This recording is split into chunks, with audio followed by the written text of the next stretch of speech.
Yakutpura MLA साहब के ताल्लुक़ से जो गलत अफ़वाहें फैलाए थे, जो फेसबुक पे व्हाट्सएप पे जो उनका इंतकाल होगा, अल्लाह का शुक्र है कि मालिक का एहसान है जो अल्लाह ताला उनकी हयात और बढ़ाए अल्लाह। और हमारे एमएलए साहब का हमारे सर पे हाथ रहा। तो बस मुझे इत्तला मिली कि एमएलए साहब के ताल्लुक़ से जो ये साजिश जो डाले थे कि इनका इंतकाल होगा, ये गलत बात है। मुझे पता लगते मैं फ़ौरन रैन मदार पीएस को गया, जाके उनके वो जो लोग जो साजिश के तौर पे जो इंतकाल होगा बल्कि गलत अफ़वाह डाले, मैं फ़ौरन पीएस में जाके उनके ताल्लुक़ से एफआईआर करने लगाया और केस बुक करने लगाया उनके ताल्लुक़ से।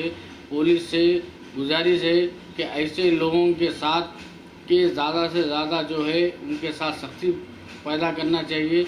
आज हमारे क़ायद के ताल्लुक़ से जो गलत अफ़वाहें फैलाए, किसी और भी जगह अगर पुलिस एक्शन नहीं लेने की सूरत पे कि और भी जगहों पे ऐसा किसी के साथ भी कर सकते।